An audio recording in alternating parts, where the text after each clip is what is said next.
Baik adik-adik sekalian, sekarang saya akan mulai kuliah. Jadi kuliah kita hari ini kuliah yang keempat ya. Ini sebelumnya kita membahas tentang apa pengenalan tentang sistem cerdas itu apa, beda sistem cerdas dengan sistem kendali konvensional.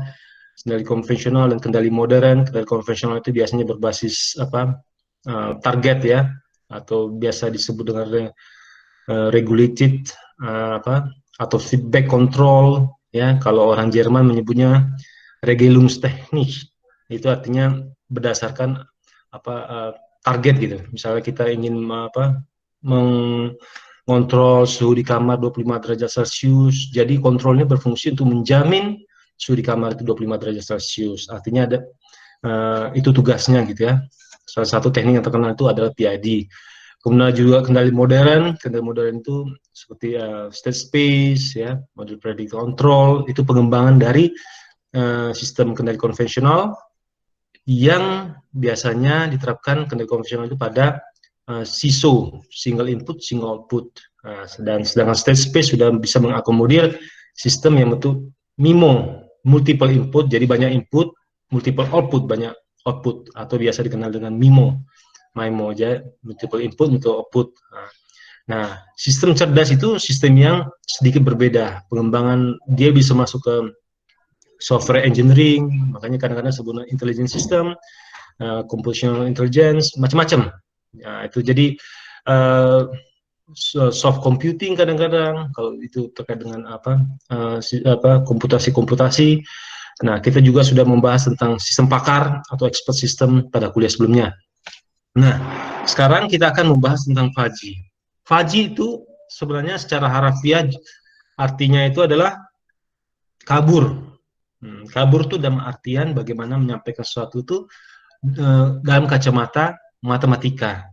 Kalau matematika, suhu berapa? Suhu misalnya 25,3 derajat Celcius, atau kadang-kadang Amerika gunakan Fahrenheit misalnya kan, satuannya. Nah, kalau fuzzy ini dari sisi matematika itu menyebutnya tidak begitu gitu. Menyebutnya misalnya suhu apa? Suhu itu dingin. Suhu itu dingin sekali. Suhu itu agak dingin, suhu sedang, panas, agak panas. Jadi menggunakan language gitu, menggunakan bahasa yang digunakan oleh bahasa manusia. Makanya sistem ini lebih gampang untuk dari sisi user atau pengguna itu dipahami gitu. Walaupun di dalam pengembangannya di dalamnya ada matematika, tapi di luarnya sebagai interface yang antarmuka kepada manusia penggunanya itu istilahnya lebih mudah dipahami. Maka pada beberapa tahun lalu di Jepang misalnya, kalau peralatan elektronik tidak ada fuzzy-nya, mesin cuci tidak ada fuzzy-nya, setrika tidak ada label fuzzy-nya, itu jadi kurang laku. Jadi tren lah waktu itu. Nah, fuzzy. Jadi ini sebenarnya diciptakan oleh disusun oleh beberapa ahli sebenarnya. Salah satu yang terkenal itu Lotfi Jade. Nah, dia sebenarnya matematikawan, tetapi susah kali menjelaskan hal yang simpel itu kepada orang gitu. Tetapi dengan mengatakan bahwa suhu ini dingin, orang ngerti. Nah, kembali lagi, dingin ini ketika kita misalnya terapkan fuzzy ini kepada AC misalnya, kita terapkan kepada orang di Eropa. Jadi definisi dinginnya berbeda dengan definisi dingin orang tropical. Kayak kita misalnya orang di ekuator, yang tinggal di sekitar equator line ya, garis khatulistiwa, itu versi dinginnya itu beda. Gitu. Kalau di mereka di Eropa 9 derajat Celcius, 10 derajat Celcius itu ya masih oke lah. Tapi kalau di kita 9 derajat Celcius setting AC udah dinginnya kayak apa gitu kan. Nah, itu bedanya. Nah, saya akan mulai dengan ilustrasi gambar ini. Nah, kalau kita lihat di gambar ini, kita lihat.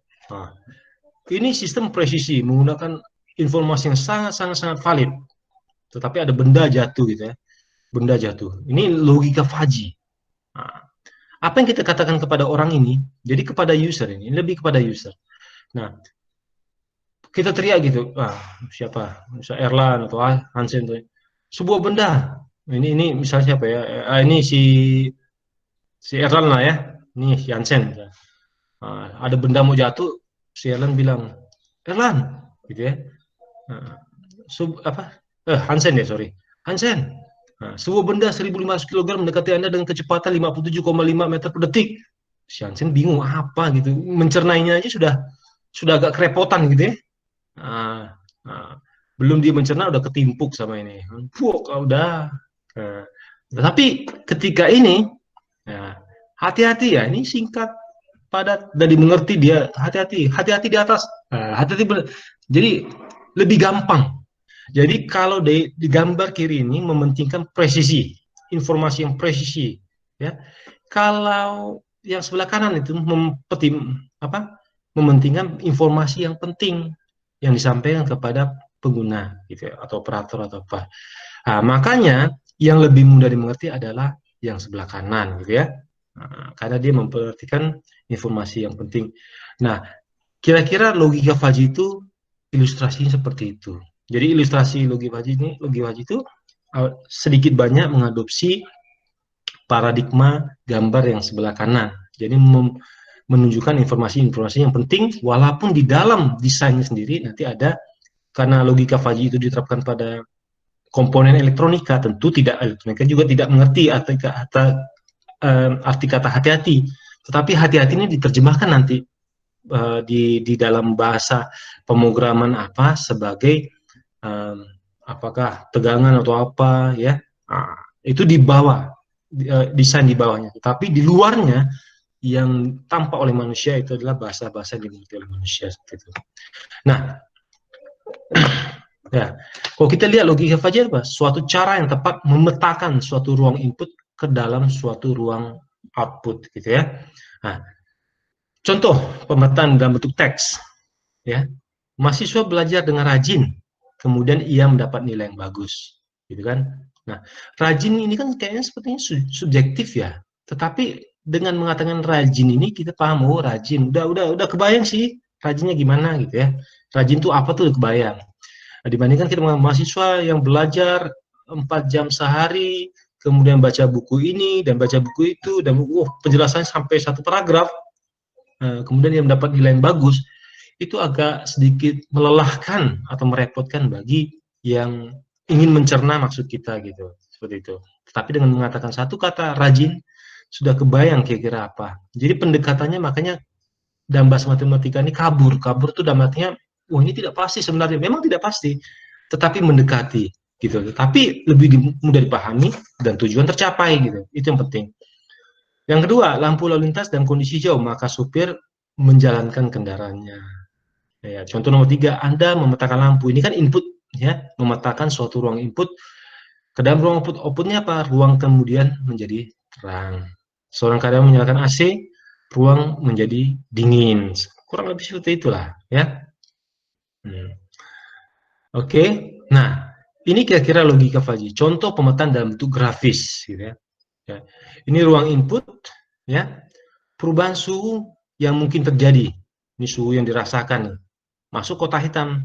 Kotak hitam ini adalah algoritma atau controller ya, yang kita letakkan di dalamnya, di mana orang ya tidak tahu apa isinya, hanya desainer yang tahu kan.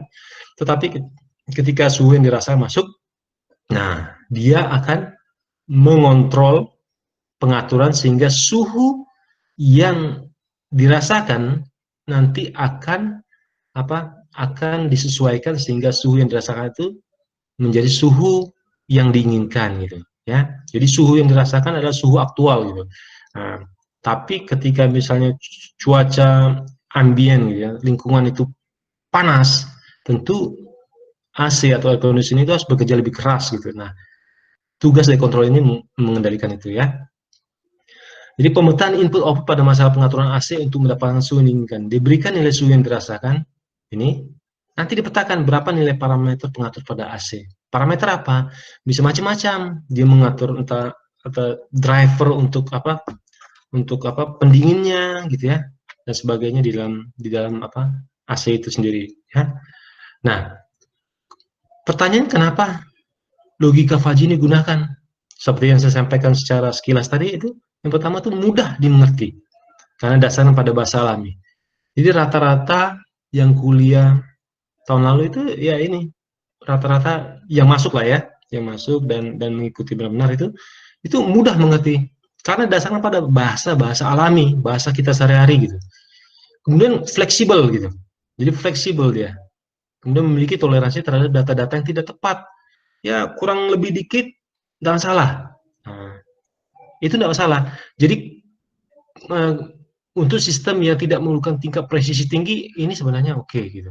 Gitu. Kecuali untuk sistem membutuhkan presisi tinggi. Nah, itu harus hati-hati untuk diimplementasikannya. Tapi kalau AC suhu 25,1 tuh kayaknya apa ya? Perbedaannya sangat tipis gitu sehingga tidak masalah dibandingkan kalau kita kontrol dengan yang sangat kompleks, membutuhkan komputasi mikrokontroller yang sangat kompleks, sehingga memakan biaya, cost, energi, padahal yang kontrolnya ya biasa aja gitu. Nah, seperti itu. Nah, makanya kemampuannya seperti itu. Nah, yang keempat, mampu memodelkan fungsi-fungsi nonlinear yang sangat kompleks. Itu tadi, ya. Nah, nonlinear itu dapat diterjemahkan dengan bahasa-bahasa alami. Bahasa alami manusia ya. Kemudian yang kelima, ada membangun dan mengaplikasikan pengalaman pada pakar secara langsung tanpa harus melalui proses pelatihan. Nah, jadi tergantung, kita bisa setting dia punya parameter sehingga ketika AC ini diterapkan di luar, di Eropa, kita bisa set bahwa di normal itu di mana, di titik mana, titik 12 derajat Celcius kah, atau titik 10 kah gitu. Kalau di Asia, khususnya di Pontianak misalnya, itu mungkin 18 seperti itu, normalnya seperti itu. Itu bisa disetting tanpa harus membutuhkan pakar. Oke, yang keenam, dapat dikomunikasikan teknik-teknik kendali konvensional ya. Nah, beberapa aplikasi logika Fuzzy ini saya kenalkan dulu ya. Nah, tahun 90 pertama kali dibuat mesin cuci berbasis logika Fuzzy di Jepang. Itu Matsushita Electric Industrial Company. Nah, banyak dulu bertebaran, nggak tahu kalian pernah melihat ada mesin cuci itu berlogika Fuzzy. Apa tuh Pak? Gimana caranya Pak? Kalau kita yang pernah lihat mesin cuci kan, biasanya kita set ini daily, ini apa gitu kan, kita set dia presisi. Tetapi mesin cuci berbasis logika Fuzzy biasanya seperti ini. Kita masukkan pakaian kita, dia akan mengukur beratnya. Kalau bisa bahkan tingkat kekeruhan air ketika itu, artinya pakaiannya berarti kotor atau apa. Berat misalkan berarti berat. Nah, secara otomatis mesin cuci tahu bahwa pakaian yang dimasukkan ini, sebundel pakaian yang dimasukkan ini, oh ternyata harus dicuci selama 1 jam 20 menit.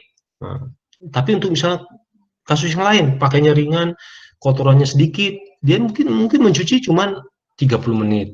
Jadi tidak perlu kita set-set, dia sudah bisa memutuskan, mesin cuci sudah memutuskan seperti manusia itu, bahwa ini cuci harus lebih lama atau lebih cepat gitu ya. Nah, seperti itu. Kedua, transmisi otomatis pada mobil Nissan mampu menghemat bensin 12 sampai 17%. Ya. Transmisinya otomatis dulu ya, mobil Nissan. Jadi dia lihat dari kecepatan, sangat cepat.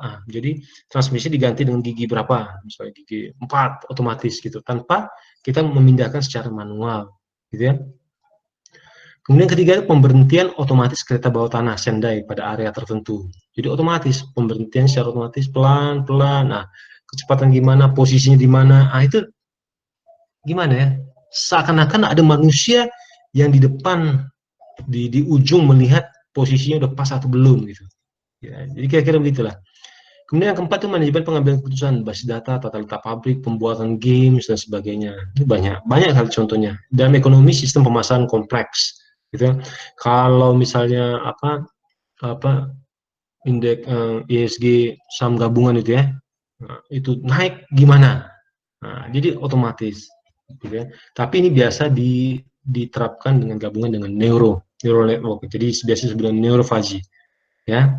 Kemudian ilmu lingkungan, misal kendali kualitas air, bisa aja kendali kualitas air ini, berdasarkan standar baku itu sekitar sekian, gitu, pakai angka. Tapi bisa aja dia mengeluarkan misalnya, kualitas airnya itu jelek. Nah, jadi kan biasanya kan para pakar atau operator yang petugas pegawai staf di lingkungan ya, departemen lingkungan di kota misalnya, dinas lingkungan apa segala macam itu mengambil kualitas air, mengujinya, sehingga kemudian dianalisis dan memutuskan. Nah, ini dia sudah bisa memutuskan sendiri. Nah, bahwa ini kualitas apa, baik, sedang, atau kurang baik, atau sangat buruk, dan seterusnya. Pada bidang geologi, prediksi adanya gempa bumi. Kemudian pada riset operasi, banyak aplikasi. Nanti kalian bisa searching lah di internet ya. Saya tidak akan mau panjang di situ ya. Nanti kita lihat. Nah, ini bagian yang sangat penting. Nah, saya akan menghela nafas sedikit. Ini bagian penting dari memahami sistem Fuzzy, yaitu penalarannya atau inference-nya. Ya, jadi Fuzzy Inference System, sistem penalaran Fuzzy. Apa artinya penalaran? Penalaran itu adalah salah satu kemampuan yang dimiliki oleh manusia, menalar. Jadi kalau manusia ibaratnya tidak mampu menalar, tidak punya akar logika lagi untuk berpikir, tidak punya akal budi, maka manusia tersebut menjadi hidup tetapi sebenarnya mati. Ibaratnya tidak bisa mampu berpikir, dia melihat sesuatu itu tidak bisa dipikirkan bahwa ini baik atau tidak, itu menjadi kurang bagus gitu ya. Ada kekurangan, sebenarnya itu gift ya, anugerah Tuhan, tapi dia tidak mampu berpikir gitu, tidak mampu menalar dengan baik, maka itu ibaratnya habis. Nah, kemampuan ini kita terapkan di Faji gitu. Jadi sistem menalar. Menalarnya apa? Dia mengetahui berapa itu dari yang parameter diukur. Jadi parameter diukurnya X ini ya. Ini bisa vektor ya, artinya apa? Bisa lebih dari satu variabel yang diukur. Nah, jadi parameter. Jadi parameter terukur ini apa? Jadi dia bisa, artinya tuh dalam bentuk misalnya kalau suhu kan tidak bisa kita ukur dapat suhu gitu ya, tidak bisa. Nah, ibaratnya kalau sensor suhu, di mana sih posisinya ini? Jadi sensor suhu itu tentu dia mengeluarkan tegangan. Nah, tegangan ini tentu dia mengeluarkan apa? Pada ujung-ujungnya dan microcontroller itu nanti dan microcontroller itu nanti dia mengeluarkan sebenarnya suhunya berapa gitu ya. Nah, ini sampai pada titik itu. Jadi bukan tegangannya yang diambil, tetapi informasi suhu kalau kita mensensing atau ingin sensor kita sensor suhu. Kok sensor cahaya ini menerimanya bukan tegangan. Tegangan itu ya dikelola di microcontroller misalnya. Jadi sensor, kemudian pengkondisi sinyal dan seterusnya sampai keluar tegangan. Tegangan itu terjemahkan sama ini di mata kuliah komponen sistem kendali sebenarnya belajar itu diterjemahkan di dalam microcontroller, pokoknya berapa gitu ya. Kalau kita bicara suhu, suhunya berapa. Kalau kita bicara kelembaban, kelembabannya berapa. Tegangan, kalau memang kita mengukur tegangan, tegangannya berapa. Kalau kita mengukur arus, arusnya berapa, dan seterusnya dan seterusnya dan seterusnya. Jadi parameter yang diukur, jadi parameter yang terkait. Jadi bukan di level maksudnya bukan di level hardware konversi detail sensornya, tidak, tapi memang yang mau kita ukur apa. Kalau kita mengukur suhu, berarti kita harus punya dapat data suhu. Kalau kita mengukur, kalau kita mau kendalikan bahwa tegangan itu harus apa, stabil, maka informasi yang dibutuhkan adalah tegangan yang terukur. Ya, nah seterusnya. Nah, ini kan dalam bentuk angka, nanti parameter terukur. Nah, itu harus dibikin kabur, bayangkan. Ya, dibikin kabur, difajifikasi. Nah, ini fajifikasi. Jadi fajifikasi itu apa? Bukan dibikin kabur, makin tidak jelas, tidak. Itu dikelompokkan, apakah dia kalau kita bicara suhu, apakah nanti di sini ada kelompoknya adalah apakah dingin, sedang, panas, sangat panas dan seterusnya. Nah, itu. Nah, jadi fajifikasi tugasnya itu. Kemudian keluaran dari itu adalah bentuknya kabur. Nah, tapi kadang-kadang ada juga orang menggunakan atau namanya fuzzy singleton, itu nilainya tegas, crisp juga. Jadi mirip-mirip dengan kondisi karena mungkin dia harus sangat presisi, makanya dia harus singleton. Jadi nilai tegas. Tapi kalau dia bisa dikaburkan, misal range dingin itu mana? Range dingin itu dari misalnya 0 sampai 10 derajat Celcius. Itu sangat dingin itu di bawah 0. Nah, itu bisa digitukan. Tapi kalau misalnya dingin tuh harus 10,5 bisa. Nah, itu dia menggunakan nilai tegas. Nah, jadi sedikit menggunakan mengadopsi yang nilai tegas. Kemudian prosesnya adalah agregasi. Nah, ini agak bingung kalian ya. Pokoknya diikuti dulu, nanti di ujungnya mungkin nanti dengan contoh kalian agak paham ya. Nah, ini agregasi. Agregasi itu adalah untuk mencari apa solusinya. Nah, solusinya. Tetapi solusi itu nanti solusinya misalnya apa?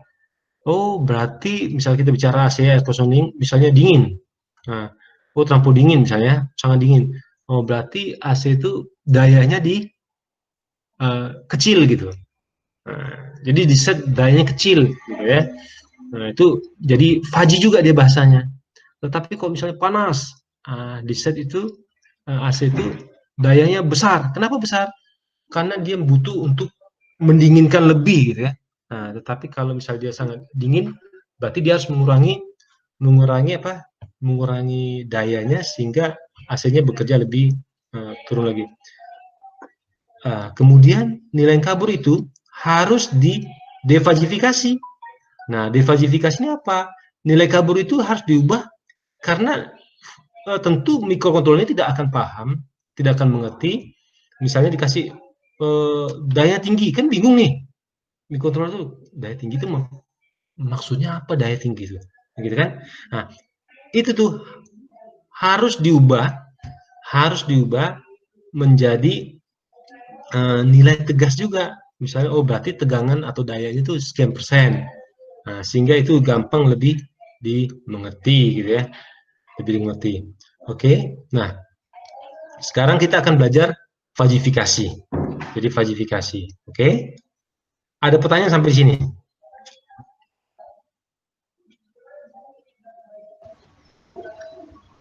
Halo, ada pertanyaan? Halo, di sini Pak, mau nanya dulu Pak. Coba mic-nya coba didekatin, agak kurang jelas. Itu saya mau nanya yang tadi itu Pak, bagian agregasi. Itu tadi saya kurang nangkap gitu Pak. Memang ini akan kita pelajari kemudian, memang agak kok sekarang ini tapi intinya agregasi ini adalah dia memetakan input menjadi output gitu ya. Agregasi ini misalnya dia baca bahasanya itu bahasa Faji dia di agregasi. Artinya apa? Misalnya masukkan ke agregasi adalah ternyata kita bicara suhu lah ya, kontrol suhu. Misalnya suhunya dingin. Nah, agregasi ini ya mengagregat. Kalau yang suka nonton bola itu agregat itu diakumulasi atau digabungkan informasi-informasi itu sehingga nanti keputusannya kalau di bola tuh siapa yang menang gitu kan. Nah, kalau di bola kan gampang. Oh, kalau misalnya gabungan antara tandang dengan ini dia nilainya lebih, berarti dia menang. Tetapi kalau seri, siapa menang di mana, mana gol, nah itu aturan agregasi dari sepak bola. Nah, tetapi aturan agregasi dari ini apa? Macam-macam. Nanti ada beberapa teknik nanti. Nah, artinya apa? Dia mendapatkan input kalau di bola itu misalnya golnya berapa ini kan, ini berapa, jelas gitu kan. Kalau di ini lebih kepada misalnya nilai kabur misalnya suhunya dingin. Nah, sedangkan yang satu lagi misalnya kelembapannya tinggi, misalnya kan. Satu lagi misalnya terang gitu ya, suhu luarnya panas misalnya. Nah, ini diagregat. Nanti diagregatnya kesimpulannya apa? Kesimpulannya apa? Oh, kesimpulannya apa? Apa? Daya AC-nya harus tinggi misalnya. Nah, jadi dia mengeluarkan itu ya, tapi keluarnya masih kabur karena bahasanya dayanya masih tinggi. Tingginya berapa? Nanti itulah di defajifikasi. Defajifikasi ini yang faji tadi dibikin menjadi nilai tegas gitu. Gitu ya. Nah, Iya, Pak. seperti itu. Jadi tapi nanti itu akan kita bahas satu persatu. Kita akan mulai ini saya tunjukkan dulu gambaran besarnya. Nanti kita akan bahas satu-satu dari fajifikasi, agregasi sampai defajifikasi ya. Ya, nanti kita bahas. Sampai nanti saya akan lihatkan pemrogramannya. Pemrograman dari apa? Fajifikasi, agregasi, ya, defajifikasi nanti bagaimana sih cara desainnya Pak? Nah, itu kan lebih gampang. Nah, walaupun sebenarnya kalian harus memahami konsepnya dulu gitu kan. Nah, pemrograman mah sekian detik, menit juga asal tahu apa yang mau itu kan keluar gitu kan. Nah, tetapi kalau nggak paham nih, ya susah. Jadi ketika diubah maksudnya malah jadi bingung gitu kan, seperti itu. Jadi pemrogram itu hanya alat bantu, tetapi konsepnya harus kuat. Kalau dulu kami tuh saya belajar tuh itu gambar sendiri, gambar sendiri gitu. Sebenarnya bisa juga nanti ujian kan gambar juga, tidak susah sebenarnya. Ya susah-susah gampang lah ya. Nah, tapi makanya saya pelan-pelan ini fajifikasi dulu ya. Oke ya. Siapa tadi yang nanya? Lupa. Saya Ibnu, Pak. Ibnu. Oke. Nah, karena di layar saya tuh tidak kelihatan apa full itu adalah full yang slide-nya. Nanti sebutkan aja namanya tidak apa-apa. Ya. Nah, tapi suaranya agak kecil, saya kurang jelas juga sih dengarnya. Suara saya jelas kan ya? Jelas, Pak, jelas. Oke, oke ya. Nah, kita tarik nafas dulu nih. Nah, ini kita akan masuk bagian penting. Sengaja saya agak lambat tadi ya masuknya ini karena ini bagian penting. Ini kita langsung masuk ke dalam Faji atau FIS, Faji Inference System. Oke, kita masuk fajifikasi dulu. Oke ya. Nah, ini fajifikasi. Ingat ya, kita masuk pada tahap fajifikasi. Jadi ini harus perlu diingat, jangan nanti apa bingung. Oh ini udah tahap ini atau udah tahap diverifikasi. Belum, kita baru tahap fajifikasi. Nah, ini contoh adalah membership function ya dari fajifikasi. Ya, transisi sinyal tegas X ke sinyal kabur X bintang. Kalau tadi kan, ini kan sinyal tegas nih. Sinyal tegasnya apa? Suhu 75. Kalau di sini suhu terukur menggunakan sensor kita itu keluarnya itu 58 derajat Celcius gitu. Nah, kalau 58 derajat Celcius, nah kita punya membership function seperti ini, posisinya di mana? Kita tarik lah ini kan, suhu 10, 20, 30, 40, 50, 58, 58 sini. Kalau kita tarik garis ke atas ini, itu mengenai dua, ya, mengenai dua keanggotaan. Pertama menengah, ya, kedua tinggi. Tetapi presentasinya beda, derajat keanggotanya beda. Kalau yang menengah, kita lihatnya kalau kita tarik, ini tingginya agak tinggi dia, 0,5. Jadi maksimumnya satu nih ya, maksimum satu, tidak jangan lebih daripada satu. Selalu kita gunakan maksimum satu, 0,5. Kalau yang tinggi itu cuma 0,15, artinya lebih rendah. Ya, derajat keanggotanya. Derajat keanggotanya menunjukkan bahwa dia lebih dominan. Berarti 0,5 ini dominan. Tetapi tetap ada pengaruh dari yang tinggi. Jadi artinya apa? Suhu yang terukur sekarang nih 58 derajat Celcius ini termasuk golongan apa? Menengah dengan derajat keanggotaan 0,5, tetapi masuk juga tinggi dengan derajat keanggotaan 0,15 ya. Jadi dia tidak masuk sangat tinggi, tidak masuk kelompok rendah, tidak masuk sangat rendah, tetapi dia masuk menengah dan tinggi gitu. Ini proses defasifikasi sehingga nanti bahasa kita diagregasi tadi di tahap selanjutnya adalah menengah dan tinggi. Ya, kira-kira gitulah. Ini pasti masih belum juga betul. Saya yakin pasti belum, nanti pelan-pelan. Ya, sebentar, kasih kesempatan saya menjelaskan lanjut. Ya, terdapat dua atribut pada handphone Faji, linguistik dan numeris. Ya, linguistik itu bahasa ini sangat rendah, rendah, menengah, tinggi, dan sangat tinggi. Numeris itu yang ini, angka-angka ini. Kemudian linguistik untuk penamaan suatu grup yang mewakili suatu keadaan atau kondisi tertentu dengan menggunakan bahasa ini seperti sangat rendah, rendah, menengah, tinggi, dan sangat tinggi gitu ya. Numeris angka-angka itu. Nah, N itu untuk derajat keanggotaan terdapat N tuple fungsi keanggotaan ya. Nah, fungsi keanggotaannya berapa keanggotaan nih gitu kan. Nah, ini ada 5 keanggotaannya, sangat rendah, rendah, menengah, tinggi, tetapi kita lihat derajat keanggotaannya. Nah, sekarang pertanyaannya, untuk ini tuh berarti mu berapa? Mu adalah derajat keanggotaannya.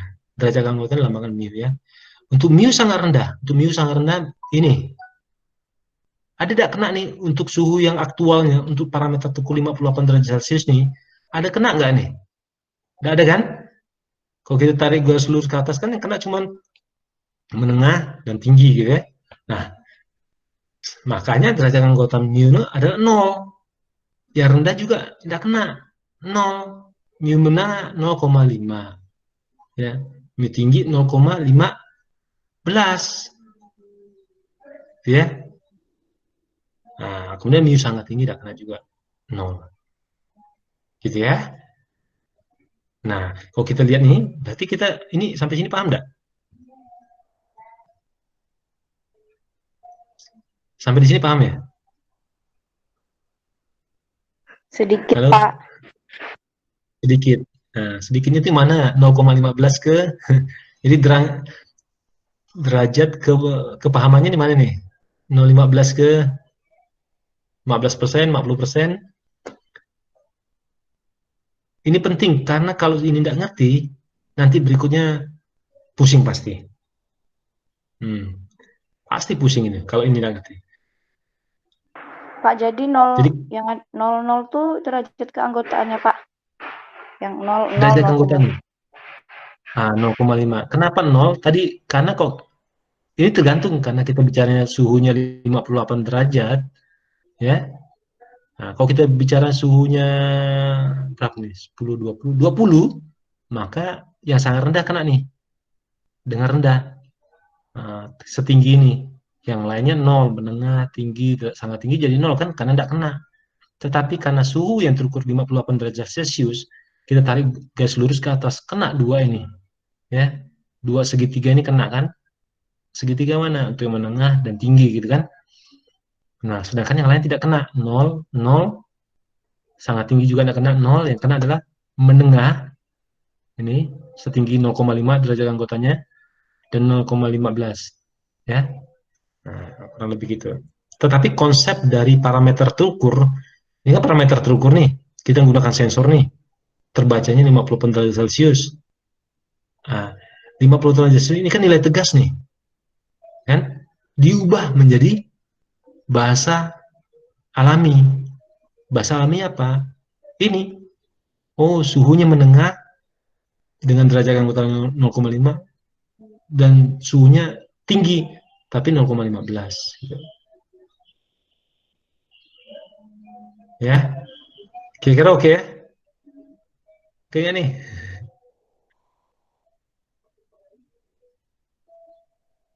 Oke ya. Ada pertanyaan ada ya? Nggak ada ya? Ini bagian penting. Kalau ini nggak paham, berikutnya berat.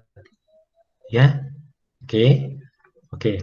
Jadi pada fajifikasi sebuah sinyal tegas tidak dimasukkan ke dalam sebuah set faji, tetapi dalam bentuk sebuah vektor derajat anggota tegas untuk set faji. Nah, ini masih pengenalan ya. Nah, ini masih istilah-istilah. Supaya kalian ya, ada yang bertanya?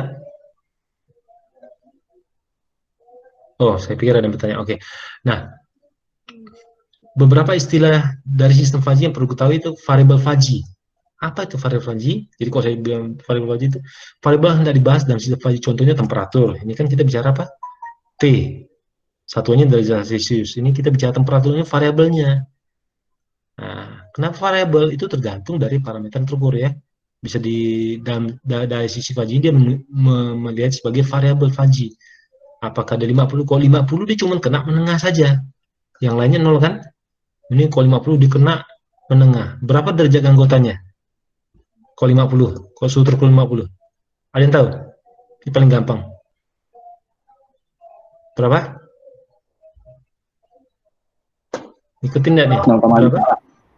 Berapa? Enggak, kalau misalnya 50. Kalau kita tarik garis lurus kena mana?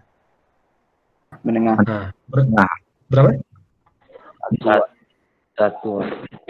Derajat anggotanya berapa? 1, Pak. 1 ya. Kalau kita kalau suhunya terukurnya 50. Kalau suhu terukurnya 30. Derajat anggotaan mana yang? 1. Yang rendah kan? Yang rendah 1, yang lainnya 0, gitu kan? Kalau suhunya 100 derajat Celcius, derajat keanggotaan tingginya berapa? Derajat keanggotaan tingginya berapa? 1. Dan yang tinggi? 1, Pak. Yang tinggi kena dan? Hah? Kok Nggak suhunya kena, 100? Derajat keanggotaan yang tinggi berapa? 0, Pak. 0, Pak. 0. Minusnya? 0. 0 juga, karena memang tidak kena kan? Yang kenanya cuma ke sangat tinggi gitu. Oke ya, berarti udah paham ya. Nah, jadi tinggal tarik garis lurus ke atas. Kena yang mana gitu. Yang tidak kena 0. Ya. Gitu aja. Simpelnya seperti itu ya. Oke ya. Nah, himpunan faji. Himpunan faji apa? Suatu grup yang mewakili suatu kondisi atau keadaan tertentu dalam bentuk dan suatu variabel faji. Contoh variabel temperatur terdiri dari 5 himpunan faji, yaitu sangat rendah, rendah, menengah, tinggi, dan sangat tinggi. Oke. Nah, kemudian semesta pembicaraan, keseluruhan nilai dibolehkan untuk dioperasikan dalam suatu variabel fuzzy. Contohnya kok ini semestanya berapa? Ini kok terus dia berarti tak terhingga nih. Kalau dibatasi sampai 100, maka semesta pembicaranya dari 0 sampai 100. Tapi ada juga semesta pembicaraan dari min 10, min 100 sampai plus 100. Jadi tergantung dari aplikasi yang kita bicarakan atau aplikasi yang ingin diterapkan, sistem yang ingin dikontrol gitu ya. Nah, kalau himpunan fuzzy ya tadi apa? Himpunan tadi adalah ini ya, ini himpunan fuzzy tadi yang sangat rendah.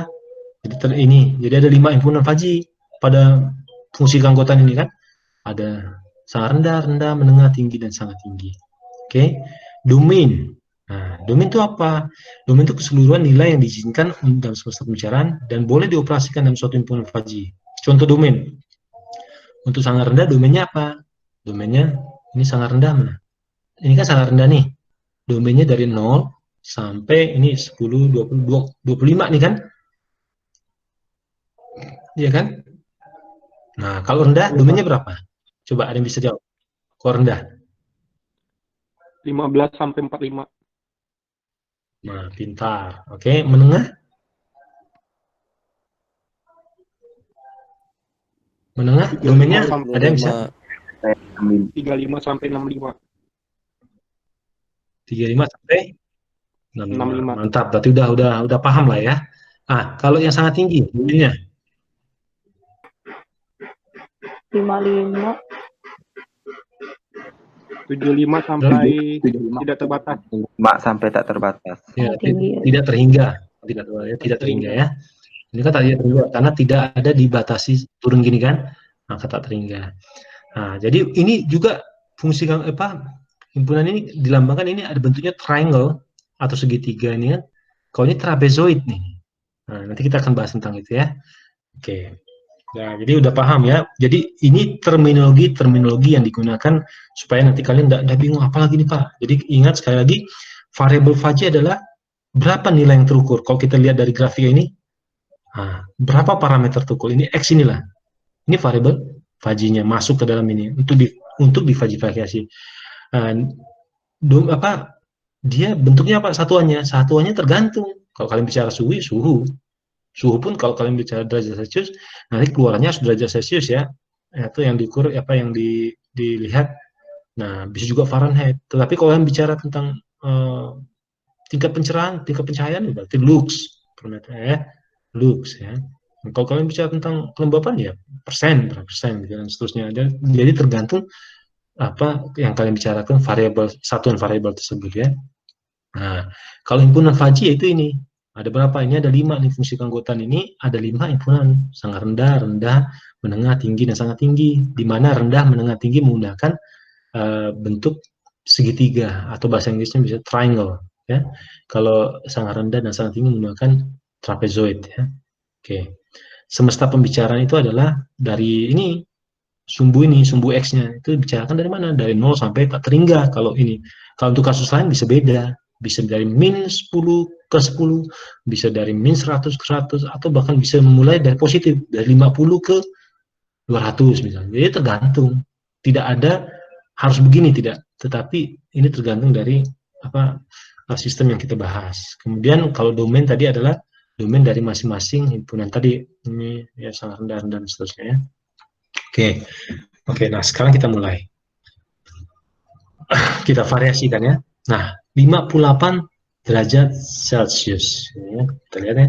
Nah, sekarang kalau kita lihat, kalau dia 28, nah, ya, 28 ini kenanya kalau kita 28 derajat Celcius, kenanya cuma sangat rendah.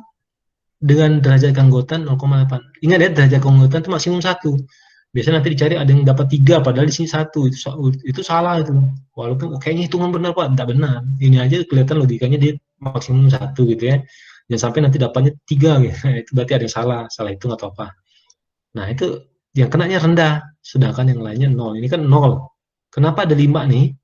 0 artinya ini bagian yang sangat rendah. Jadi urutan nih sebenarnya. Jadi sangat rendah ini kan 0. Jadi representasinya bisa seperti ini. Rendah ini kan kedua. Ini ketiganya 0, keempatnya 0, kelimanya 0. Nilai nolnya apa? Nilai dari derajat keanggotaan. Kalau yang rendahnya 0,8. Ya, untuk suhu 28. Kalau terukur 28 ya. Nah, kalau yang 58 tadi udah jelas 0,5, 0,15 ya. Kenapa dia 0, 0, 0,5, 0,15, 0? Sekali lagi ini adalah urutan dari himpunan Faji ini. Kalau ini untuk yang sangat rendah, ini untuk rendah, ini untuk yang menengah, ini yang tertinggi, dan ini untuk sangat tinggi. Nah, gampang kan? Nggak susah harusnya, ini pasti nggak susah.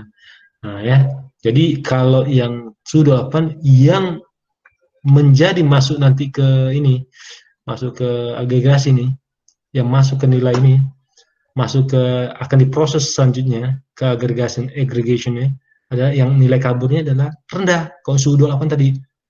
Tapi kalau suhunya 58 derajat Celcius yang akan masuk ke agregasi ini adalah tadi menengah dan tinggi bahasa kaburnya gitu ya. Nah, jadi yang lanjut lah istilahnya. Ya. Nah, gitu ya. Nah, tapi kok suhunya 95 derajat Celcius itu sangat tinggi. Ya, artinya apa? Ini 0, 0, 0, 0, tapi yang sangat tinggi bernilai 1. Pak mau Nah, nanya. ya, Kembali yang tadi itu, Pak. mana ini? Itu mungkin enggak, Pak? Suhunya di 20 derajat. Mungkin aja. Nah itu gimana bilangnya, Bisa, Pak? pokoknya kalau Garisnya 20 kan derajat, artinya ya kita, garisnya kan kena. gimana? Nah, Garisnya kalau kan 20 kena derajat ke kena apa? tengah-tengah itu, Pak. Yang Nah, tengah-tengah. kena tengah-tengahnya kan? Artinya kenapa? Kena sangat rendah, Kena setinggi sangat apa rendah nanti sama dicari? Oh, gitu. Kena rendah setinggi apa? Kena sangat rendah setinggi apa? Jadi sama Oh, nilainya gitu. berarti nilainya Sekitar sama, Pak. 0,4. Nilainya sama nih kan? Nah, bisa, Oh, gitu. tidak masalah. Ya. Jadi nanti Cara nyarinya ini, bilangnya nah ini secara akan saya itu. bahas berikutnya itu cara gimana? Oh, kan kalau 28 derajat tuh kan rendah. Jadi kalau misalnya dia tuh 20 derajat, berarti antara sangat rendah dan Nah, rendah gitu kan, Pak? dia berarti ada dua yang kena nih, kayak seperti yang 58 ini kan dua kena nih. Yang 58 tuh kena menengah dan tinggi, cuman derajat keanggotanya beda. Ini 0,5, kita tarik ke ini, ke vertikalnya. Sedangkan tingginya 0,15. Menengahnya 0,5. Kalau 58 kan? Nah, tapi Iya. kok 20, ini kita tarik nih, kena dua-duanya, tapi kenanya di sini kan? Iya. Betul nggak? Iya, betul. Nah, kena di sini artinya apa? Nanti pasti sama nilainya.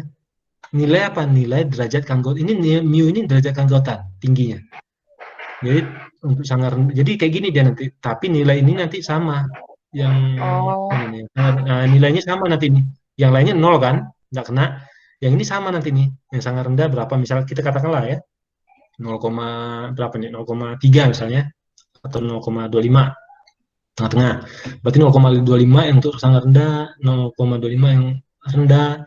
0, 0, 0. Tapi kena adalah apa? Sangat rendah dan apa? Dan rendah. Ya. Iya, Pak. Nah, tapi yang Kasih, paling Pak. tinggi mana? Kalau ini kan ada yang paling tinggi nih. Yang karena yang menengah paling tinggi 0,5. Nah, tapi kalau yang tadi kasus 20 tidak ada yang paling tinggi, sama aja. Paham ya? Iya, Pak. Udah, Pak. Oke. Nah, sekarang kita akan lihat apa itu derajat atau apa itu fungsi keanggotaan atau kalau kita sebut tadi himpunan ya. Nah, fungsi keanggotaan membership function itu suatu kurva yang menunjukkan pemetaan titik-titik input data dan nilai keanggotaan, sering juga disebut sebagai derajat keanggotaan atau membership grid yang memiliki nilai interval 0 sampai 1. Tadi ini kalian 0 sampai 1 tingginya ya. Kalau ini bisa macam-macam nih tergantung ya semesta pembicaraan. Tapi kalau ini 0 sampai 1. Nah, ada macam-macam. Kalau yang kita udah kenal tadi, yang dicontoh tadi adalah segitiga, fungsi keanggotaan segitiga. Ini fungsi keanggotaan trapesium. Segitiga itu macam mana Pak? Ini segitiga nih, kan? Segitiga. Kalau trapesium mana? Ini trapesium. Cuman ininya lurus gini ya. Nah, nanti ada juga Gaussian. Gaussian itu generalized Bayes, mungkin ini saya kenalkan saja, tapi tidak kita pakai untuk aplikasi selanjutnya. Tapi kalian tahu nanti cara pakainya, gitu ya. Nah, sekarang kita akan bahas satu-satu, gitu ya. Nah, segitiga, ya. Segitiga ini gimana? Nah, kalau kita lihat nih segitiga, lihat rumusnya kurang lebih seperti ini. Triangle ini ya, ini segitiga nih ya, segitiga. Dia bisa dua cara. Pertama menggunakan seperti ini, kedua cara menggunakan max min seperti ini ya. Nah ini jadi makanya ini agak saya pelan-pelan ya supaya kalian paham dulu. Nah, kalau ini kan gampang, X ini kan A ya, A nya 3 nih, B-nya berapa? B-nya 6. Jadi A, B, C itu sumbu X-nya lah, katakan gitu ya. 3, 6 itu pada saat puncak, ya, 8 pada saat titik yang kanan. Ya, kaki kanan, kaki kiri 3, A, titik puncaknya B, kaki kanannya C, gitu ya. Nah, jadi kalau X itu ini 0 sampai 10 ya. Nah, yang mana nih? Kalau X lebih kecil sama dengan A, jadi akhirnya lebih kecil sama dengan 3, artinya tingginya kan 0 nih, mu-nya. Ini kan mu-nya nih, vertikalnya. 0. Tapi kalau antara A dan B, nah, B-nya kan 6 nih.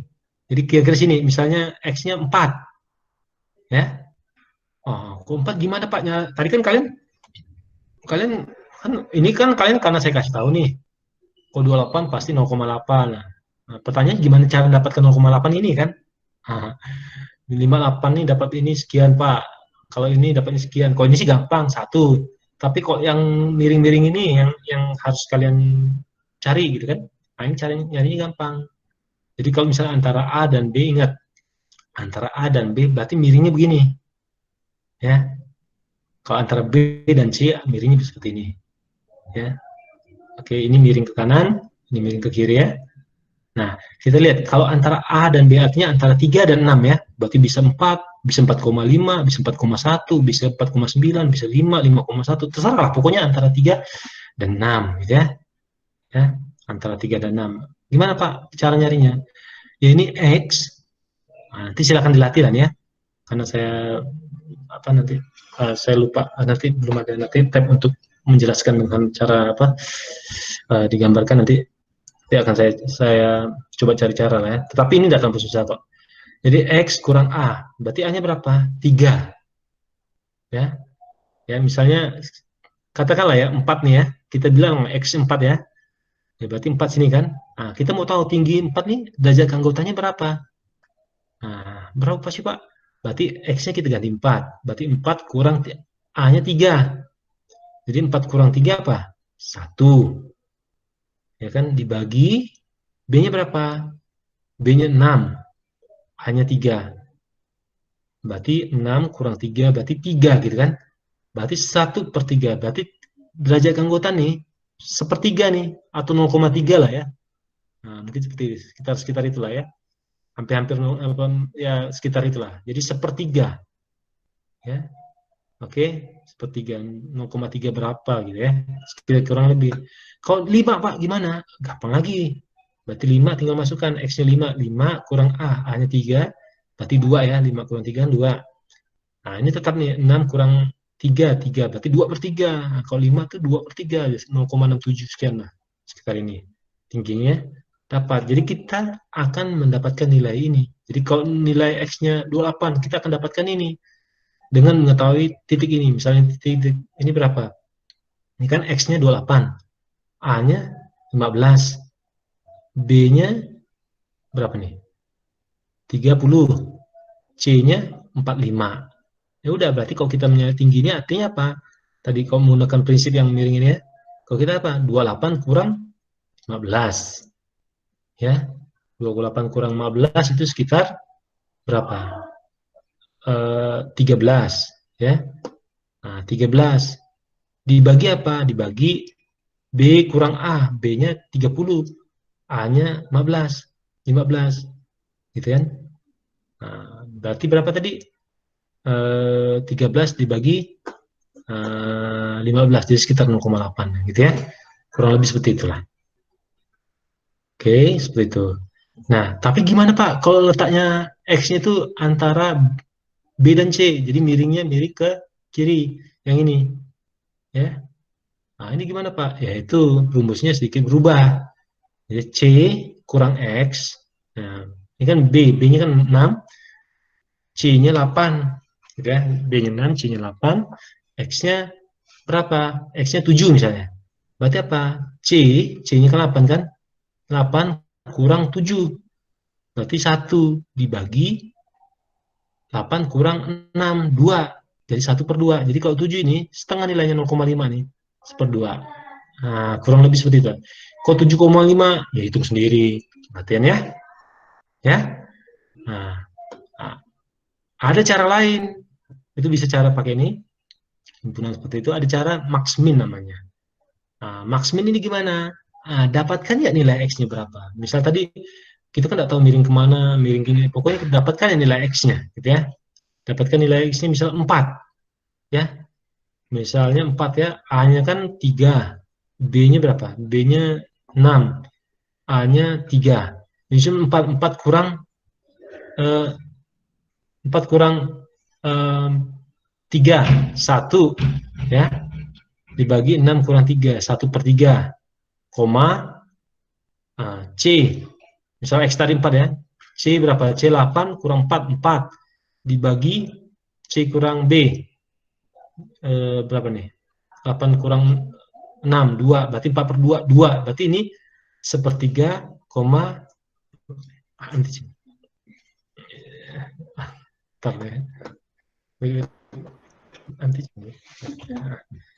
Oke, bentar dulu anak saya. Oke, jadi min ya. Tadi mana sampai mana? Ah, ini 1/3,2 min. Diambil yang minnya, minimum dalam kurung ini yang mana? Yang mana lebih kecil? Setengah atau 2? Tentu setengah ya. Ya kan? Berarti min setengah koma 2 ini adalah nilainya adalah setengah. Gitu ya. Nah, kalau nilai X tadi 4 ya. Sorry, 1/3 ya. Ini X kurang A kan ini kan 1/3 ya. 1/3,2 tadi ya. Nah, yang minimum artinya paling kecil di sini dalam ini adalah 1/3. Jadi tinggal max 1/3,0 gitu. Ini kan kalau ini kan tadi akhirnya dapatnya 1/3. Max 1/3,0. Nah, kalau 1/3,0 yang paling max mana? 1/3 atau 0? Lebih besar. Tentu 1/3. Jadi nilainya sama tadi dapatnya 1/3. Kalau nilai X 4 gitu. Jadi kalau yang ini kita bisa harus tahu dia posisinya di mana, kiri kanan. Kalau ini tinggal masukin. Jadi terserah teknik mana yang kalian gunakan. Nah, tapi kalau gunakan MATLAB gimana? MATLAB nih. Ini kelihatan enggak MATLAB-nya? Kelihatan, Pak. Halo? Kelihatan, Kelihatan Pak. ya? Nah, kalau gunakan MATLAB gimana? Nah, coba. Nah, misal kalau itu kan tadi kan atau kita pasang ini ya.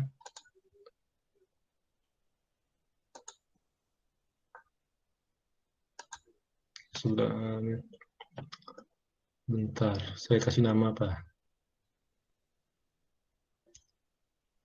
Saya kasih nama dulu sebentar ya. Nama apa ya?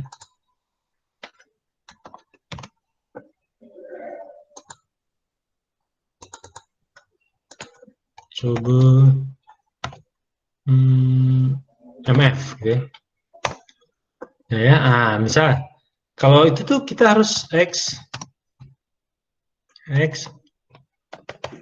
kita harus tentukan dulu nilai X nih. Nilai X ini dari mana? Tadi semesta pembicaraan kan dari 0, resolusinya berapa? 0,1. Resolusi itu titik-titiknya, berarti 0,1, 0,2, 0,3. Kita bisa lebih kecil lagi, ya sampai 10. Berarti sampai 10 dia, ya sampai 10. Nah, kemudian Y sama dengan kita gunakan apa? Kita gunakan triangular ya. Jadi segitiga. Jadi segitiga X segitiga X. Sebentar ya. Oke. Sebentar ya, sebentar. Oke, good. Oke. Nah, jadi segitiga X, apa? Nah, pertanyaannya tadi apa? Sebentar, saya lihat. Nah ya, tadi apa? Kalau kita pengen ini kan 3, 6, 8. A-nya 3, B-nya 6, C-nya 8 kan ya? Ya kan? Ya, Pak. Nah, jadi kalau kita ini 3, kalau kita 6, 8, ya, 3, 6, 8. Nah, oke. Nah, X-nya sudah dapat, Y-nya sudah dapat. Y-nya adalah artinya apa? Y-nya adalah nanti gambar dari grafik tersebut, kurvanya, kurva triangular yang akan kita gambarkan dengan MATLAB ini. Ya, misal kasusnya 368, ya. Nah, kemudian apa? Kemudian plot. Plot itu artinya apa? Kita plot aja gitu. Plot apa sumbunya ya. Kemudian jangan dikasih titik 2. Kalau titik 2 kan tidak tampil, ya, tidak muncul di baik di command line. Tapi kalau di titik 2 gini nanti tidak muncul grafiknya. Kita biarkan aja terbuka gitu supaya nanti X labelnya apa? Nah, X labelnya apa label sumbu X atau apa ya? Penamaannya gitu ya. Apa ya? Jangan lupa kasih apostrof ya. Tanda petik yang bukan petik full ya. Nah, ini apa? Misalnya apa 3MF, triangular membership function ya. Nah, 3MF untuk P sama dengan 3, 6, 8. Jadi A atau gampang untuk A sama dengan 3, B sama dengan 6, C sama dengan 8 misalnya gitu kan. Oke, nah kita running. Nah, ini kita menggunakan M-file ya. Kita bisa juga gunakan sini, tapi kalau di sini ini agak itu tidak bisa kita simpan. Nah, kita running misalnya. Oke.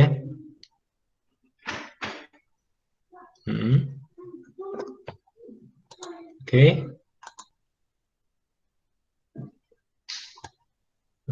Sebentar grafiknya tidak muncul.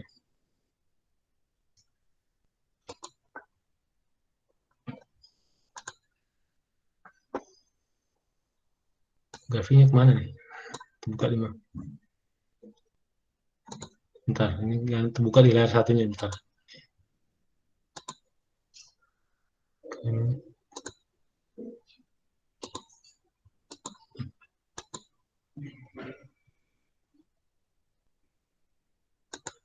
Oke, coba saya running ini.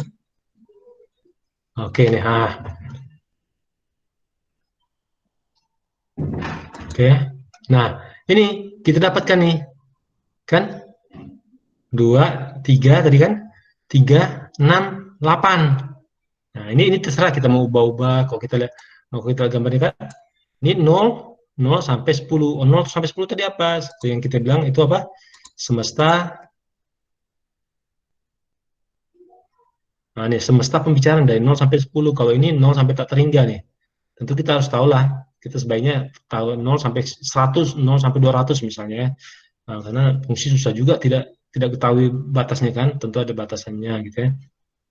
Nah, kemudian kita dapatkan. Sekarang bisa tidak Pak kita geser-geser Pak. Nah, ini kan kalau ini kan kalian lihat tadi kan ini tadi kan Bapak misal ini kita lihat, kalian lihat ini kan ini berapa? Ini 15, ini 30, ini 45 kan? Yang ini 35, ini 50, terserah itu dia bebas saja, bebas. Nah, jadi tidak masalah. Jadi seperti itu, jadi tidak masalah, ya. Karena saya belum ajarkan output, nanti kita coba nanti yang sistem Fajri tadi ya, yang komplit. Kalau ini baru hanya menggambarkan dia punya fungsi keanggotaan seperti itu, ya. Oke. Nah, kurang lebih seperti itu. Nah, kalau gambarnya mau diubah gimana Pak? Misalnya gimana? Oh, saya mau ubah. Coba ganti Pak 0 sampai 100 Pak. Boleh, tidak masalah. Nah ya, misalnya tadi berapa? 15, 30, misalnya 45 tadi kan. Pengen ikut yang ini nih. Pengen ikut yang ini nih. 15, 30, 45 misalnya kan. Yang rendah nih ya. Nah, coba kita lihat. Ya. Nah, tinggal running aja. Nah, kita lihat. Nah, ini 15, ini 30 ya. Ya. Nah, ya. Nah, coba kita pasang gridnya. Gampang. Nah, saya pasang gridnya supaya gampang ya. Nah, ini ya kelihatan ini berapa, nah, kan? Ini 3, ini Y-nya ini kalau di sini bahkan lebih bisa kita lihat nih. Y-nya berapa? Ini X-nya 025,5, Y-nya 0,7 gitu kan. Nah, jadi gampang malah kelihatan kan kalau di sini kan, kalau di grafik ini. Nah, itu caranya ya. Jadi kalian bisa ubah-ubah. Misalnya tadi apa 15, 30, tapi title-nya jangan sampai salah, nanti bingung kok title-nya 8, 368 itunya 45 seperti itu ya. Nah, seperti itu. Nah, itu untuk triangle. Saya kasih keterangan supaya tidak bingung. MF triangle segitiga lah. Contoh ya. Contoh membership function MF itu membership function ya. Oke. Nah, sekarang gimana Pak? Yang untuk yang ini udah oke dah belum? Yang segitiga udah oke lah ya?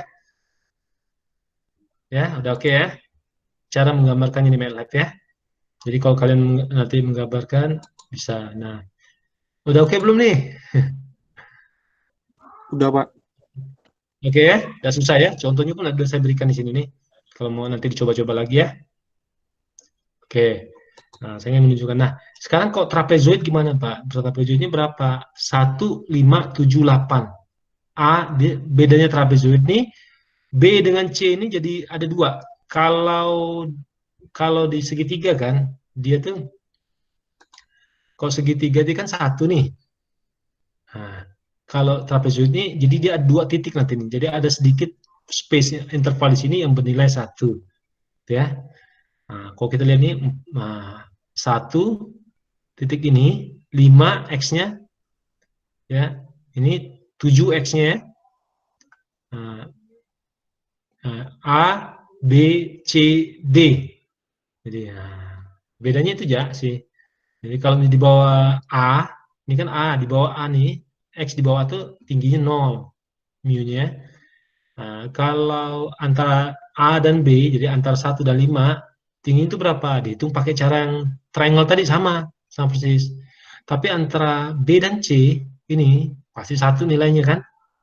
Nah, gitu ya. Nah, antara kalau lihat 1 pun nanti misalnya tinggi 0,7 ya 0,7 semua gitu ya. Ini kebetulan 1. Nah, antara B dan C. Nah, ini rumusnya ini. Sama dengan rumus yang segitiga tadi, cuman ini kan C. Ujungnya C, kalau ini ujungnya D. Itu aja sih. D CD antara CD kan intervalnya seperti itu. Dengan cara max min juga sama seperti itu ya. Dengan cara max min juga sama. Nah, kita lihat di mana gimana Pak? Nah, itu sintaksnya ya, trapezoid gitu ya, trapezoid. Nah, misalnya contoh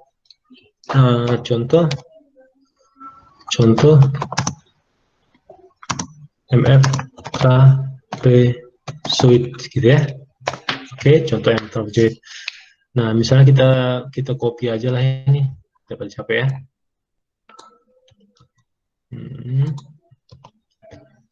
Sampai tadinya saya bilang 10, 368, 8 dia sama nanti ya.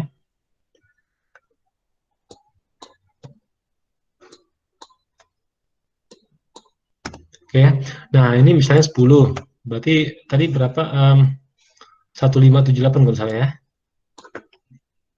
578. Oke, nah flow fx ini trapezoid A 1, 1, 5, 7, dan B 8. Nah, coba kita,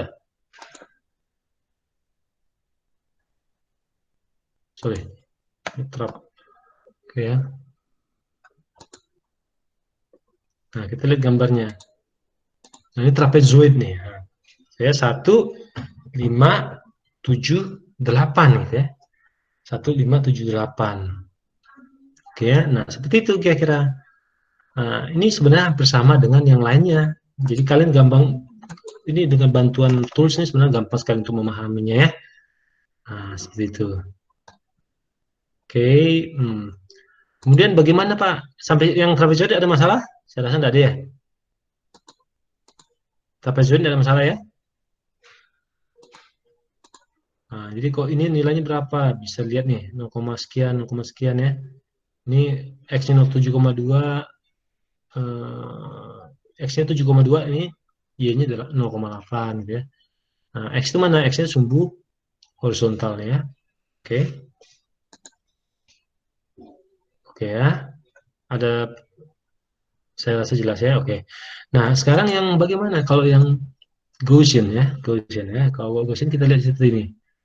Ya. Nah, Gaussian ini ada sigma kecil ya. X, sigma kecil C. Sebenarnya E pangkat min setengah dan kurang X kurang C dibagi sigma kecil ini ya, pangkat 2 gitu ya. Nah, Gaussian X 2,5. 2,5 itu apa? Nah, ini kan sigma kecilnya 2 ya. 2 tuh semacam apa? Lebarnya lah. Jadi kayak lebar antara ini nih. Jadi sekitar 2 dia. Nah, ini juga sekitar 2 kan, 6 ke apa? Sekitar 8 ke 6 nih, ini sekitar 2 ke 4 tuh. Dan C itu pusatnya adalah di 5 ini. Nah, kalau ini kan 5 nih, titik di X nih. Ya. Nah, titik di X nih. Ini titik tengahnya, titik puncaknya itu 5. Ya. Kalau kalian menggunakan, tapi kita tidak gunakan itu di contoh-contoh untuk mempermudah kalian memahami, tetapi sebenarnya ya tergantung, kalau sistem yang membutuhkan itu sama aja sih. Jadi kita bisa gunakan, tidak masalah. Nah, gitu ya. Oke, 25. Nah, coba kita contoh tadi mana? Ya, 25. Kita bikin lagi ini coba. 25 kita copy saja ini supaya tidak susah. Ya.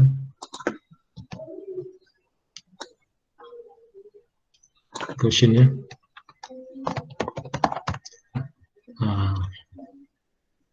Oke. Gaussian tadi 2, nah 25 ya. 25. 25. Terus. Oke. Click on Gauss.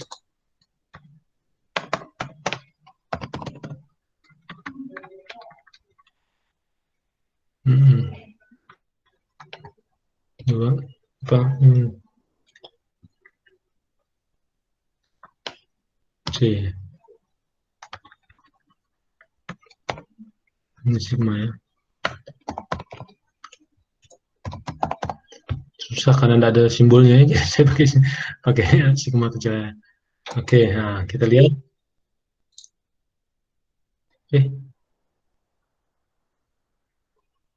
Oh sorry, ada ini, ada P-nya.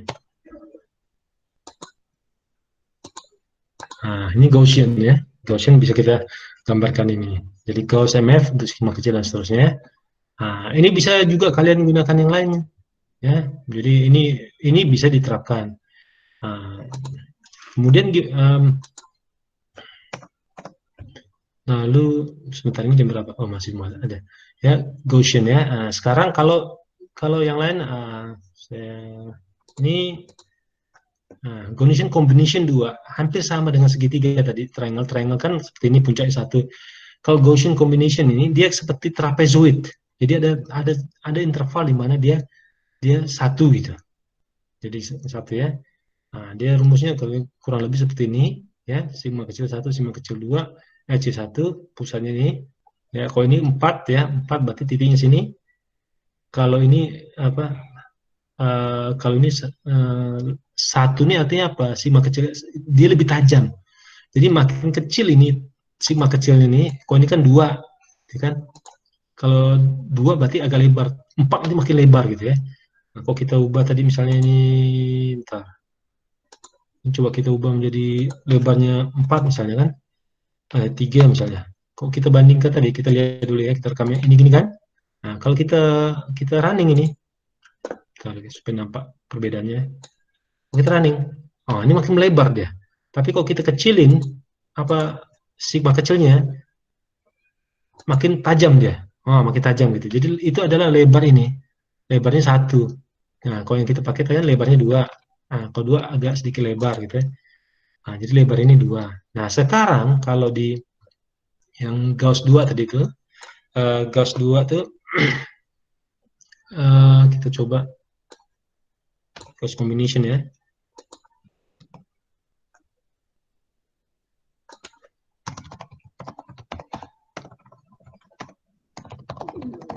Combination sampai 10. Nah, berarti kan ini kan sigma kecil sama C ini kan dia tidak hanya 1 nih. Berarti kali 2 lah ya. Tadi berapa tadi? 2418 ya. Nah, coba kita pakai 2418.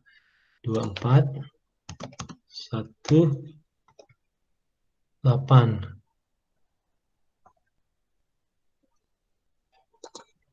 8, oke. Gauss 2 ya.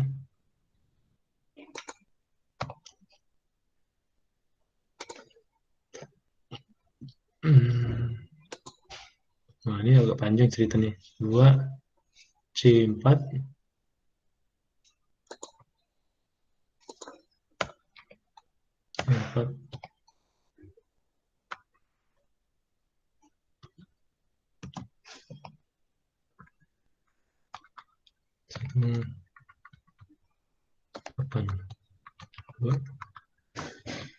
Oke ya. Nah, oke, nah kita lihat gambarnya. Nah, kan kurang lebih seperti ini ya, Gaussian combination ya. Nah, ada titik jeda nih, jadi titik 4, ini 4 tadi ya. Ini 8. Nah, cuma lebar ini 1 dari sini sampai sebelum dia bengkok, bengkok apa berubah arahnya nih. Nah, ini 1 lebar. Kalau ini juga gitu ya. Nah, kurang lebih seperti itu. Berikutnya,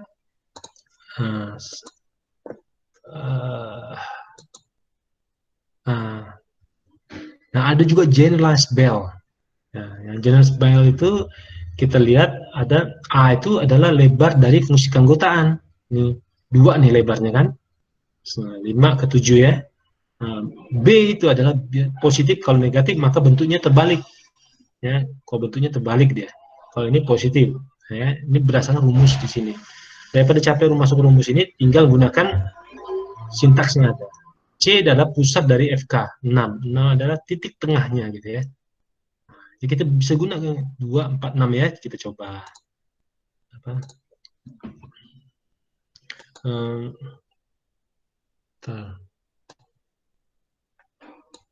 Kita pilih yang kecil aja.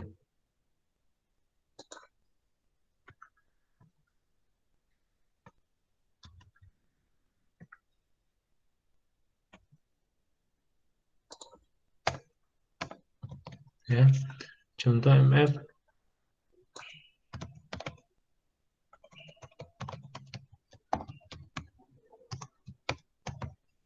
ya, tapi berapa? 246 ya, 246.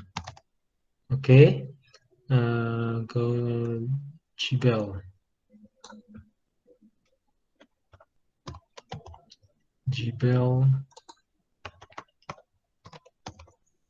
Untuk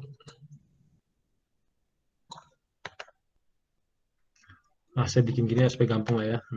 246 ya. Untuk poin atau titik 246. 246 ya. Nah, kita coba. Nah, ini dia. Ya, tadi apa? Kalau ininya negatif, dia terbalik dia.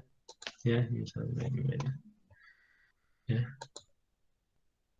Nah, terbalik dia kalau ininya negatif ya. Titiknya negatif, min 4 terbalik dia. Gitu ya. Nah, itu. Jadi kalau positif dia baliknya ke atas. Nah, kurang lebih seperti itulah. Jadi kalau kita mau bikin dari salam satu ya, subplot sebabnya ada berapa 3, oke. Kalau kita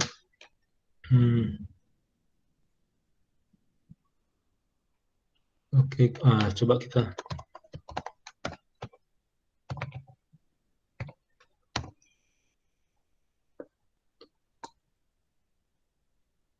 Bentar.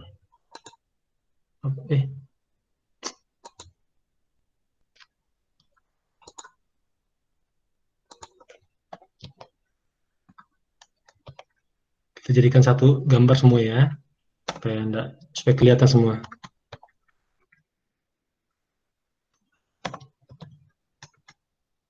Ini berapa? Masih ngikutin kan ya?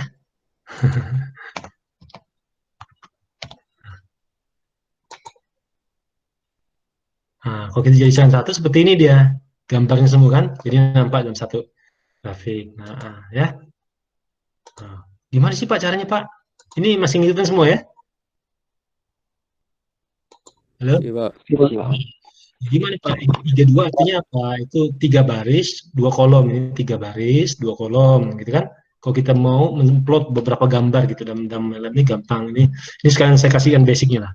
32 itu artinya 3 kolom, 3 baris, 1, 2 ini 2 kolom berarti 1, 2 kolom ya. Nah, ini yang pertama berarti gambar pertama gitu kan.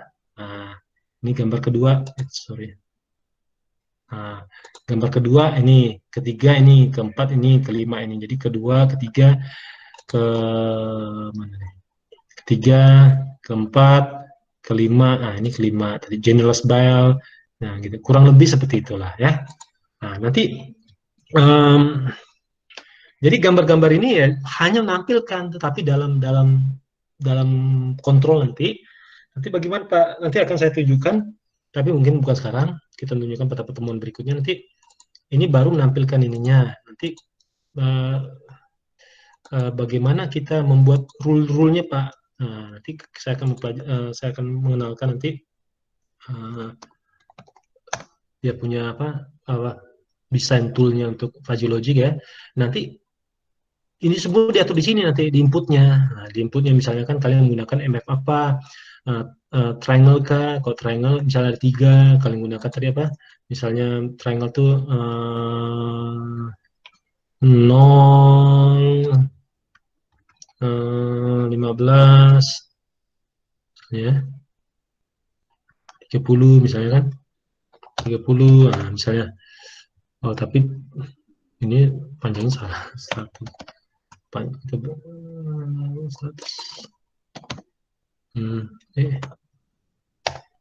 Ya, mana dulu ya? Mana?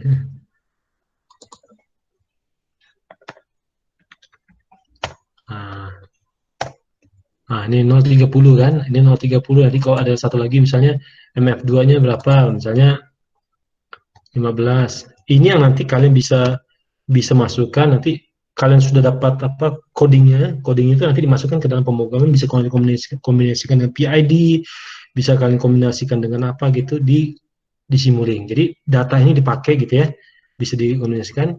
Dan bahkan ketika kalian sudah mengkonvertnya itu nanti kalian bisa convert ke dalam bahasa C. Kalau kalian punya konverternya kalian bisa upload ke Arduino atau mana gitu ya. Kontrol apa konsep apa algoritma ini. Jadi dia mengenerate by himself gitu apa mengenerate apa sendiri gitu ya. Nah, ini 30.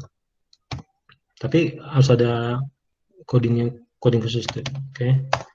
Nah, ini kan seperti itu. Nah, misalnya, dan seterusnya. Nah, ini tergantung kalian mau bikin berapa tadi. Kalau kalian mau bikin yang sangat rendah, ini segitiga ya. Nanti kalau kalian mau bikin trapezoid apa tadi, nah, nanti kita akan masuk ke sini ya, minggu depan. Nanti akan saya kasih contoh-contohnya. Tapi yang penting dari semua itu, kalian paham nggak apa ini gitu ya. Ini kan desain nanti nih. Nanti kalian lihat apa, punya apa gitu ya. Nah, punya apa, kalau nanti view-nya, rule-nya nanti minggu depan kita akan bicara rule. Rule itu kalian tetapkan di sini, rule-nya apa. Rule-nya apa? Sorry, close. Nanti rule-nya apa gitu ya? Edit misalnya edit rule. Kalian masukkan apa artinya Pak? Jika MF1 sama dengan rendah. Maka apa? Yang sana tuh MF2 kah? Tadi kan jika tadi apa, kalau di sini nih apa? Mana tadi? Nanti itu masuk ke berikutnya. Misalnya ini kan input nih tadi tuh suhu. Nah, outputnya ternyata daya nih, berapa persen yang dianukan itu AC. Nah, jadi jika sangat rendah, maka apa? Apakah dayanya tinggi? Oh, sangat tinggi. Nah, itu nanti dimasukkan di situ di rule tadi, rule desainnya ya. Nah, nanti itu masuk ke dalam itu. Sampai sini ada pertanyaan? Adik-adik?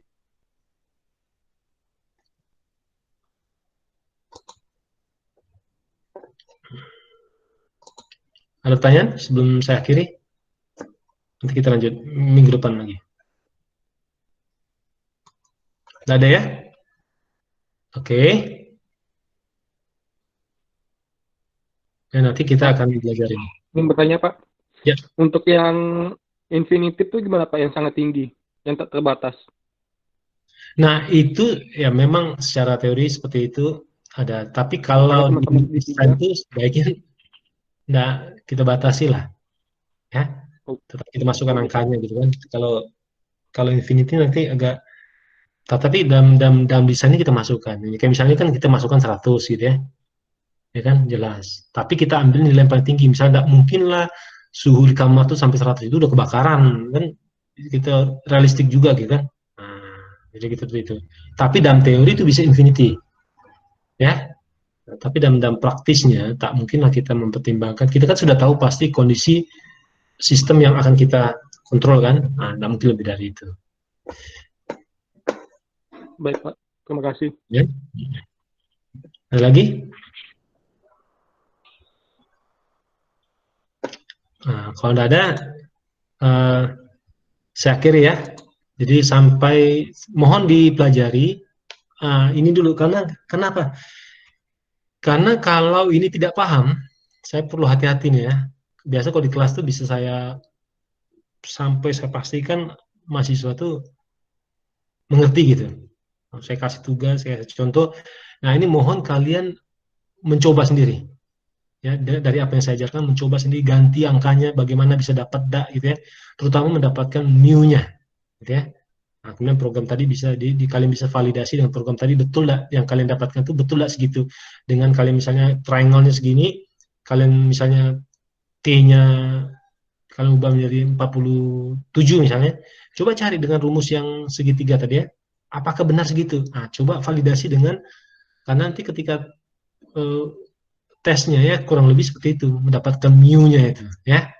Nah, biasanya kelas saya pastikan, kalau sekarang kan kalian yang harus mandiri untuk mencobanya ya. Jadi mohon dicoba, nanti minggu depan kita akan coba itu, kita akan coba desain Faji menggunakan MATLAB, kemudian nanti akan ada beberapa contoh lah nanti. Ya, ada pendulum terbalik.